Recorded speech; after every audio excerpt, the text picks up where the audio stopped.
Fadilah bulan Ramadan 1.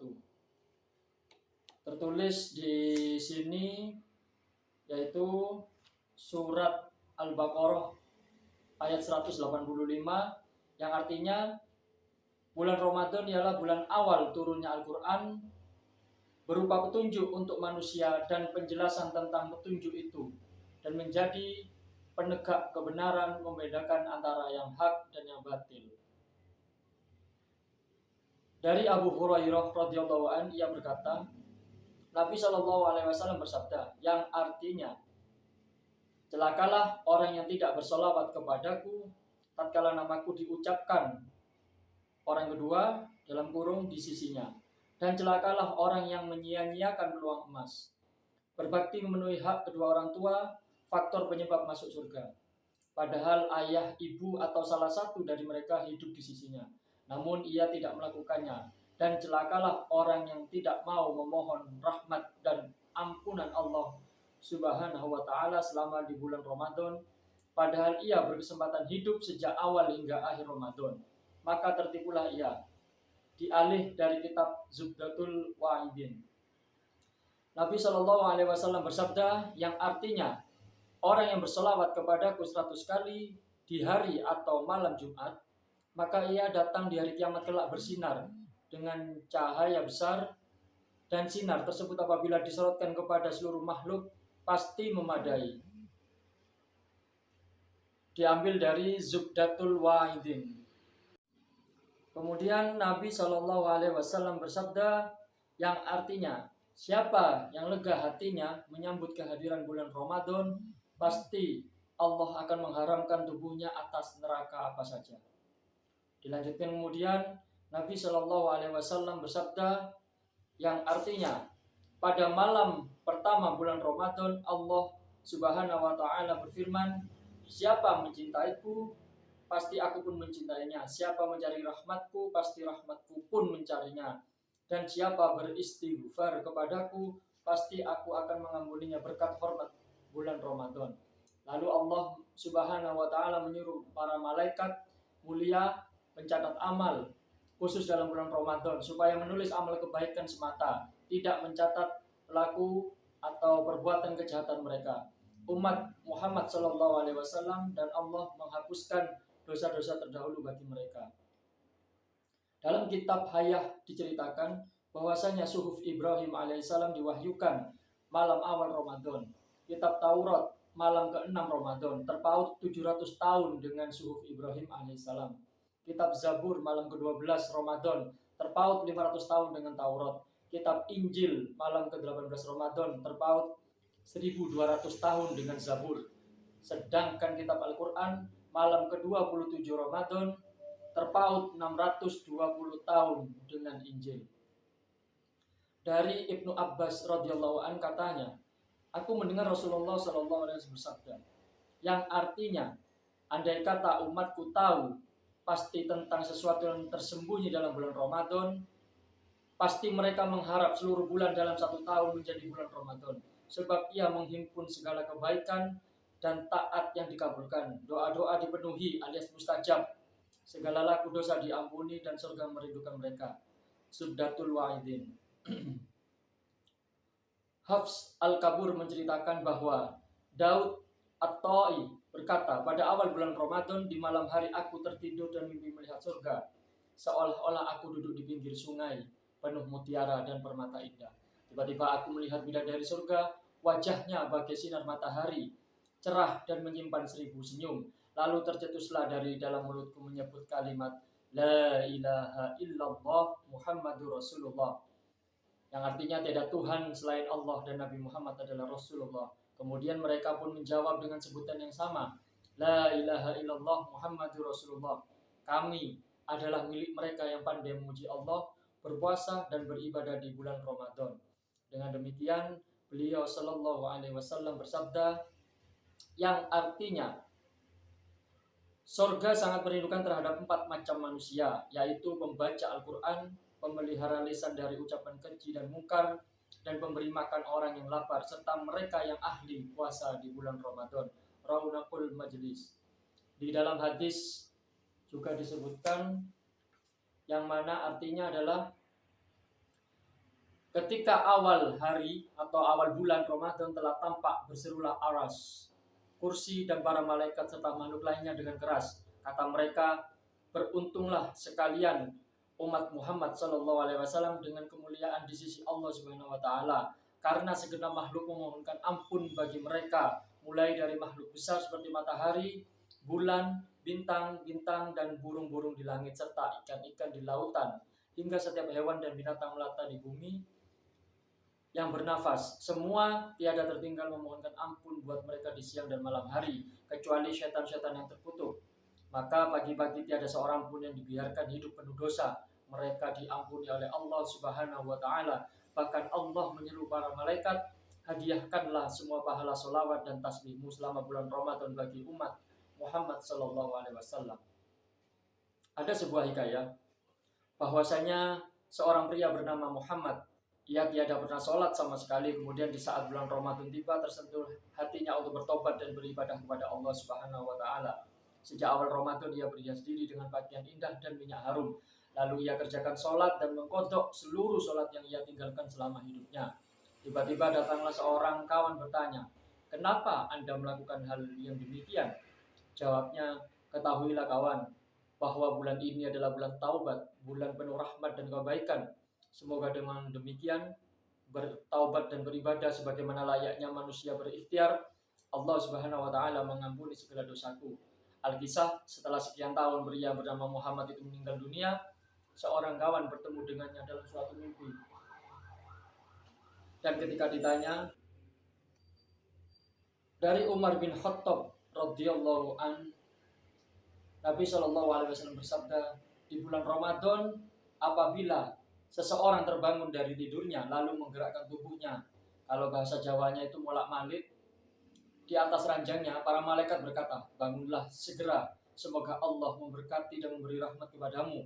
Kemudian apabila ia tegak hendak melakukan sholat ibadah di malam hari, maka ranjang tempat ia tidur pun berdoa berikut, Allahumma a'tihil furoshal marfu'ah, yang artinya, ya Allah, gantikanlah ranjang-ranjang atau kasur tinggi tebal baginya.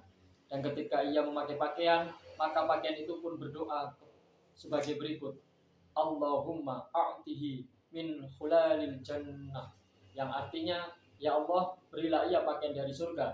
Di saat ia memakai sandal, maka sandal pun berdoa sebagaimana berikut, Allahumma tsabbit qadamaihi ala sirat, yang artinya, ya Allah, teguhkanlah kedua kakinya di atas sirat. Ketika menuju kolam tempat air, maka tempat air pun berdoa, Allahumma a'tihi min aqwa bil jannah, yang artinya, ya Allah, berilah ia tempat-tempat minum dari surga. Ketika ia berwudu, maka air pun berdoa sebagai berikut, Allahumma tahhirhu minadzunubi wal khotoya, yang artinya, ya Allah, bersihkanlah ia dari segala noda dan dosa. Akhirnya ketika ia tegakkan sholat di dalam rumah, maka rumahnya juga itu berdoa demikian, Allahumma wasi' qabrahu wa nawwir khufuratahu wa zid rahmatah, yang artinya, ya Allah, lapangkanlah kuburnya dan terangilah liangnya, serta tingkatkan rahmat kasih sayangmu padanya. Doa mereka dikabulkan oleh Allah Subhanahu wa Ta'ala, dan Allah memandang orang-orang tersebut dengan kasih sayang. Dan Allah Subhanahu wa Ta'ala berfirman, yang artinya, hai hambaku, kamu yang berdoa dan akulah yang mengabulkan, kamu yang meminta, aku yang memberi, kamu yang beristighfar dan aku pun yang memberi ampunan. Zuddatul wa'idin. Tercantum juga di dalam sebuah hadis yang panjang, yang mana artinya bahwasanya kelak di hari kiamat Ramadan bakal menghadap Allah dengan paras wajah yang indah, seraya bersujud kepadanya. Lalu Allah Subhanahu wa Ta'ala berfirman, ya Ramadan, mohonlah apa yang menjadi keinginanmu dan tolonglah orang yang mengenal atau memenuhi hakmu. Kemudian ia berputar-putar menelusuri padang luas mencari mereka yang telah memenuhi haknya. Ia ajak mereka dan menolong mereka yang telah memenuhi haknya. Akhirnya sampai di hadapan Allah Subhanahu wa Ta'ala, berhenti. Dan Allah Subhanahu wa Ta'ala, ya Ramadan, apa yang kau inginkan? Jawabnya, aku menginginkan supaya mereka diberi mahkota kebesaran, wahai Tuhanku. Maka Allah Subhanahu wa taala berkenan memberikan 1000 mahkota kepadanya dan selanjutnya memberi syafaat kepada 70.000 mereka yang berbuat dosa besar dan memberi 1000 bidadari sebagai pasangan mereka. Di mana setiap bidadari membawahi 70.000 orang gadis, kemudian dinaikkan ke atas kendaraan buruk yang mewah. Firman Allah Subhanahu wa taala, ya Ramadan, apalagi yang kau inginkan dariku? Jawabnya, tempatkan di sisi nabimu ya Tuhanku. Maka Allah Subhanahu wa taala tempatkan ia di surga Firdaus. Firman Allah Subhanahu wa taala, ya Ramadan, apalagi yang kau inginkan dariku? Jawabnya, ya Tuhanku, engkau telah memenuhi keinginanku, di mana kemuliaanmu?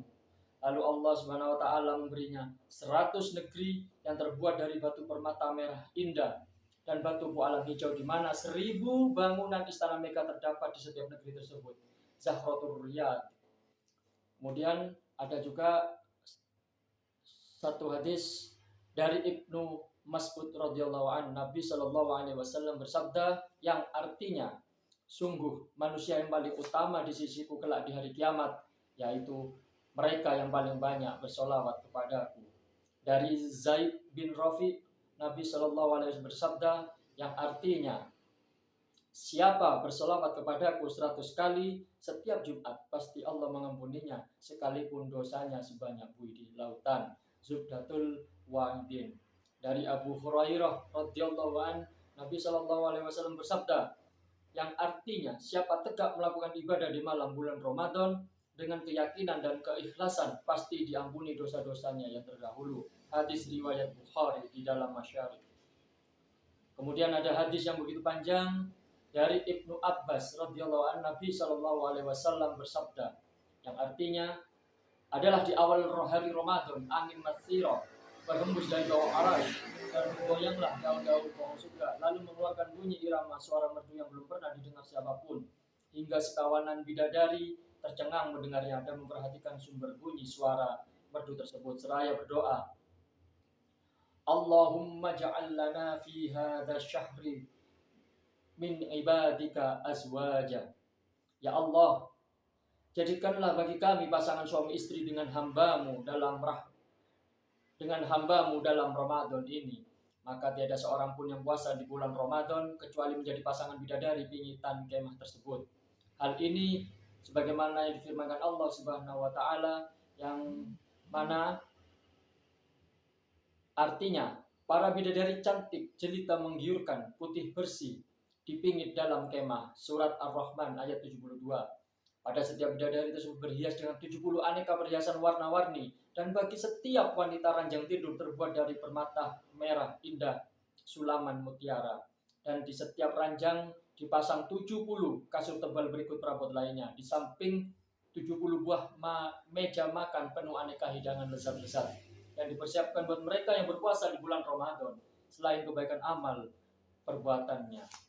Himbauan, maka bagi orang mukmin seyogyanya menyambut bulan Ramadan ini dengan memuliakan dan menghormatinya, serta memelihara dari perbuatan-perbuatan mungkar dan menyibukkan diri dengan amal ibadah, taat melaksanakan sholat, tasbih, zikir, dan bacaan Al-Quran.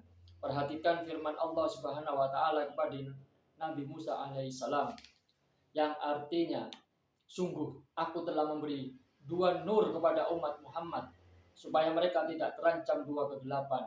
Lalu Nabi Musa alaihissalam bertanya, apa yang dimaksud dengan 2 nur tersebut, wahai Tuhanku? Jawabnya, yaitu nur Ramadan dan nur Al-Quran. Kemudian Nabi Musa alaihissalam bertanya lagi, apa yang dimaksud dengan 2 kegelapan, wahai Tuhanku? Jawabnya, itulah kegelapan di alam kubur dan kegelapan di hari kiamat. Duratul Wa'idin. Dari Anas bin Malik radhiyallahu anhu, Nabi sallallahu alaihi wasallam bersabda yang artinya, di bulan Ramadan bagi orang-orang yang mau mengikuti majelis ilmu untuk mendengarkan pengajian, maka Allah Subhanahu wa taala mencatat baginya setiap langkah menjadi ibadah penuh setahun, dan ia bakal menyertaiku di bawah naungan Arsy. Siapa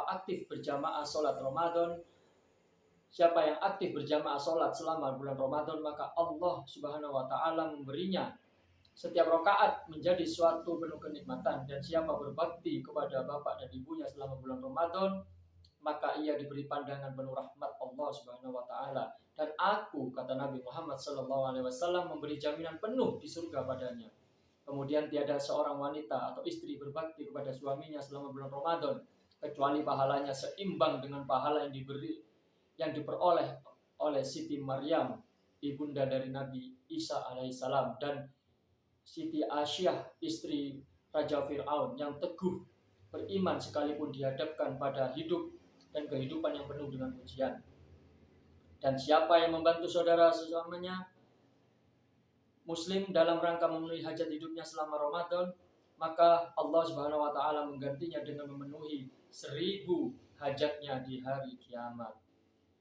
Kemudian ada hadis lagi dari Abu Hurairah radhiyallahu an, Nabi sallallahu alaihi wasallam bersabda, yang artinya siapa memberi lampu penerang di masjid Allah mana saja dalam bulan Ramadan, maka Allah Subhanahu wa taala mengganti lampu penerang baginya di alam kubur, dan Allah memberi pahala padanya sebesar pahala jamaah yang sholat di masjid tersebut, ditambah dengan sholawat sekalian para malaikat kepadanya dan para petugas atau penanggung arash memohonkan ampun baginya sepanjang lampu penerangan tersebut dimanfaatkan di dalam masjid. Dakhiratul Abidin. Diceritakan dari Nabi Shallallahu Alaihi Wasallam bersabda, yang artinya adalah pada awal malam Ramadan seluruh syaitan berikut staf pembantunya, para jin durhaka, dan semuanya dibelenggu. Semua pintu neraka ditutup, tiada satu pun pintu yang terbuka. Sebaliknya semua pintu di surga dibuka, tiada pun satu pintu yang tertutup. Dan setiap malam Ramadan Allah berseru 3 kali demikian, adakah orang-orang yang meminta, maka aku pasti memberinya. Adakah orang-orang yang mau bertobat, maka aku pasti menerima taubatnya. Adakah orang-orang yang mau beristighfar, memohon ampunan kepadaku, maka aku pasti memberikan ampunan padanya. Dan selama Ramadan Allah Subhanahu wa taala membebaskan 1 juta penghuni neraka setiap harinya. Bahkan khusus hari Jumat Ramadan Allah membebaskan mereka sebanyak 1 juta penghuni neraka setiap atau saat jam. Maksudnya di sini adalah setiap jamnya itu dibebaskan oleh Allah SWT pada hari Jumat di bulan Ramadan. Lebih dari itu, pada akhir bulan Ramadan Allah SWT membebaskan penghuni neraka sebanyak bilangan mereka yang telah dibebaskan sepanjang bulan Ramadan, mulai hari pertama hingga hari penghabisan. Subdatul Wa'idin. Di sini juga tertulis hukum puasa pada hari Syak. Puasa di hari Syak ada 7 macam dengan 3 ketentuan hukum, yaitu jais campur makruh, jais dan tidak boleh. Adapun rinciannya sebagai berikut. 1. Jais campur makruh 3 macam, yaitu puasa di hari Syak dengan niat puasa Ramadan, puasa dengan niat puasa Ramadan atau niat menunaikan kewajiban yang lain, puasanya dengan niat bolak-balik tiada menentu apakah bulan Ramadan atau puasa sunnah Sya'ban. Yang kedua, jais tiada makruh. Ada 3 macam, yaitu puasa di hari Syak dengan niat puasa sunnah, puasa dengan niat puasa Sya'ban, puasa sunnah mutlak puasa apa saja. 3. Tidak boleh berpuasa 1 macam, yaitu puasa di hari Syak dengan niat berikut. Bila sudah masuk bulan Ramadan, maka puasaku ini untuk puasa Ramadan, tetapi bila bulan Ramadan belum tiba, maka urunglah puasaku. Maka yang terakhir ini tidak boleh. Demikianlah untuk pembahasan bab 1. Semoga bermanfaat bagi kita semua. Kesempurnaan hanya milik Allah Subhanahu wa taala dan kehilafan milik kita sebagai manusia. Semoga kiranya Allah selalu memberikan rahmat, ampunan dan hidayah kepada kita semua. Amin amin ya rabbal alamin. Assalamualaikum warahmatullahi wabarakatuh.